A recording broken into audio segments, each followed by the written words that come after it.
उखमज के मालिक विष्णु जी हैं,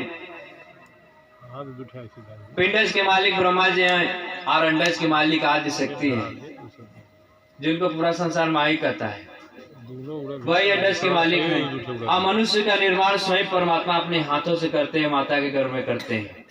जैसा मनुष्य कर्म करता है उस प्रकार से उसके शरीर का निर्माण होता है।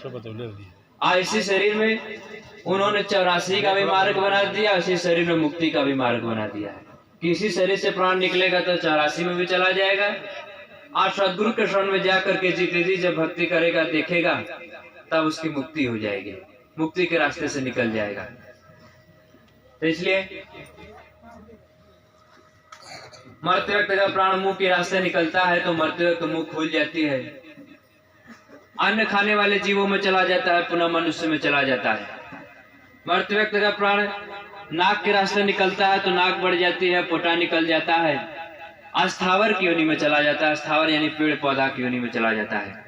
मरते वक्त का प्राण आंख के रास्ते निकलती है तो मरते वक्त आंख खुल जाती है, पुतली उल्टी हो जाती है, अंडज की योनि में चला जाता है, चिड़िया चुनी।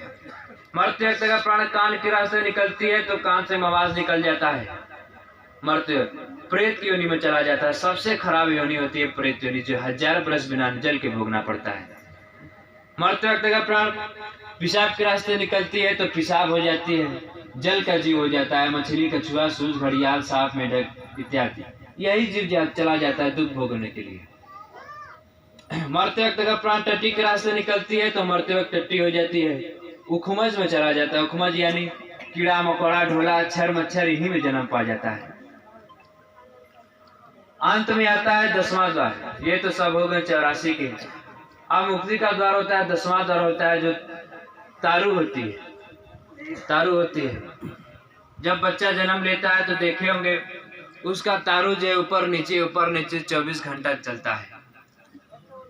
पतला से लेयर होता है, महीन से लेयर होता है, वही 24 घंटा ऊपर नीचे चलता है। और उसी रास्ते से जीव प्रवेश करता है, बोलने वाला जीव प्रवेश करता है, और उसी रास्ते से मालिक प्रवेश करते, साहेब प्रवेश करते, और उस रास्ते से जीते जी निकल जाता है तो उसकी मुक्ति हो जाती है। वही 10वां द्वार होता है, जहाँ से जब जीते जी निकल करके देखते हैं तो जीव की मुक्ति हो जाती है। बोलिए सदगुरु साहेब की, माता जी की।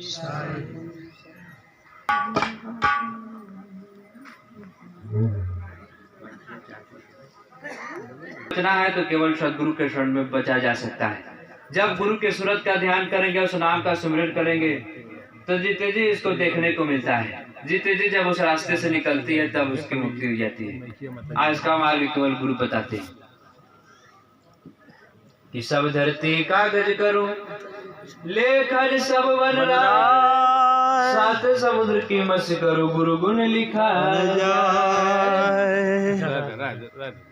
कहे कि सब धरती को कागज बना डालो, पूरे पृथ्वी को कागज बना डालो, सभी वृक्षों का कलम बना डालो, और 7 समुद्रों की स्याही बना डालो, तो भी गुरु की महिमा नहीं लिखी जा सकती है।